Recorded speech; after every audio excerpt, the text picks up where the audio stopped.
Newborn baby tragedy at University of Tampa dumped in trash.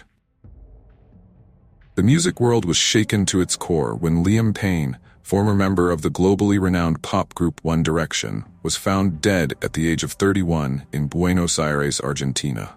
The circumstances surrounding his death on October 16th painted a haunting picture of a talented artist's final moments, marked by a devastating combination of substance abuse and personal struggles.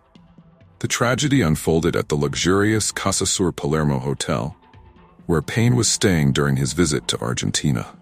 The initial alert came from a concerned hotel employee who made an urgent call to emergency services, reporting a guest who appeared to be under the influence of drugs and alcohol.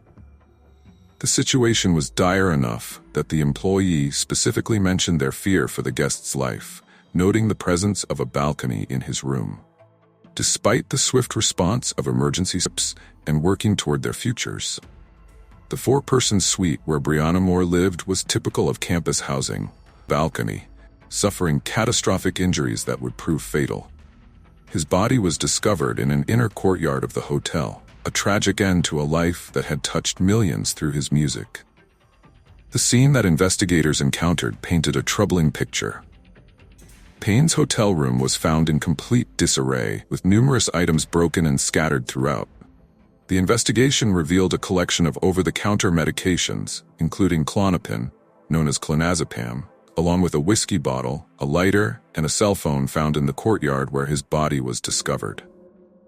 The subsequent autopsy and toxicology reports revealed a complex web of substances in Payne's system at the time of death. The analysis indicated the presence of cocaine, benzodiazepines, and a particularly concerning substance known as pink cocaine, or 2C. This designer drug, which has been gaining notoriety in Europe and Latin America, typically contains a dangerous mixture of ketamine, ecstasy, methamphetamine, and opioids, with pink food coloring added for aesthetic purposes.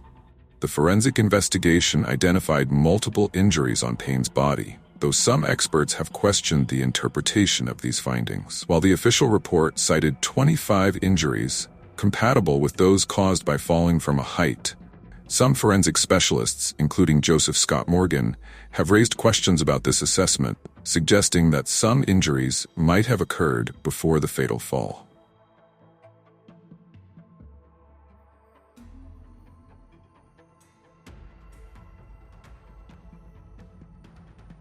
Upon finding the infant's body, law enforcement immediately initiated a comprehensive investigation.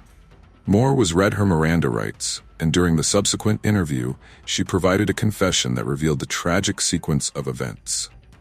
She described feeling ill and retreating to the bathroom, where she gave birth to a full-term baby weighing approximately 5.5 pounds. The infant was crying, a detail that would prove crucial in the later criminal charges, as it established that the baby had been born alive.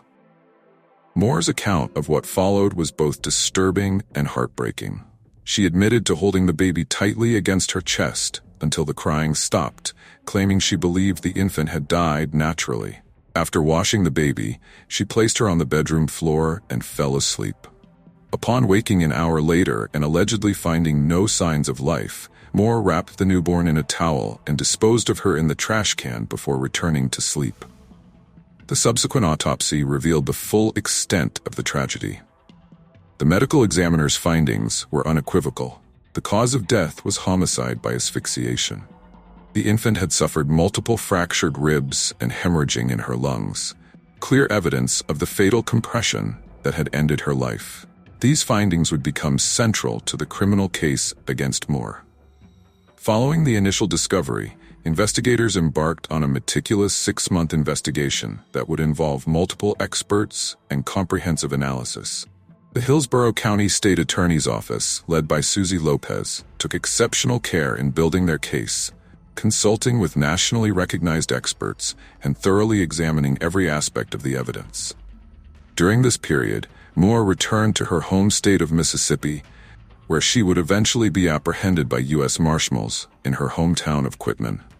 The arrest marked the culmination of careful investigative work and coordination between multiple law enforcement agencies across state lines. The charges brought against Moore were substantial: aggravated manslaughter of a child, child neglect, unlawful storage of human remains, and failure to report a death. These charges collectively could result in up to 30 years in Florida State Prison. The case is expected to move through the legal system over the next 18 months to 2 years, as prosecutors and defense attorneys navigate the discovery phase and potential plea negotiations. Hillsborough County State Attorney Susie Lopez, whose career has included prosecutions of international drug traffickers and murderers, found this case particularly affecting. With more than 2 decades of experience, Lopez admitted that this case kept her awake at night, describing it as both difficult and nuanced.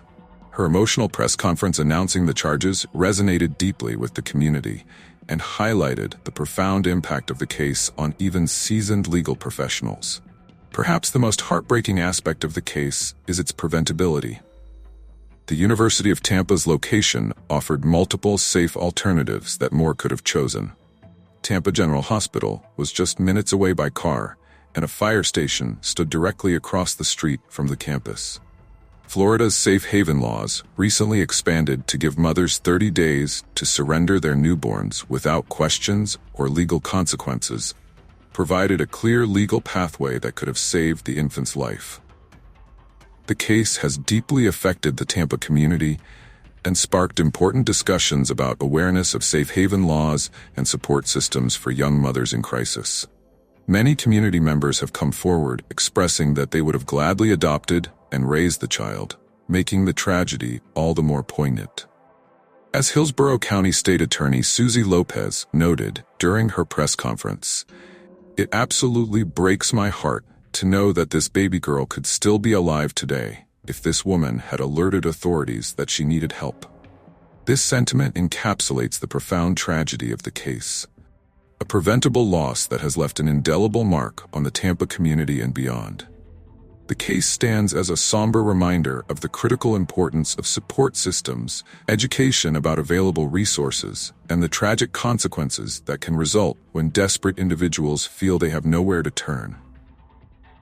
As the legal proceedings continue, the community hopes that sharing this story might prevent similar tragedies in the future, ensuring that no other newborn meets such a tragic fate when safe alternatives are readily available.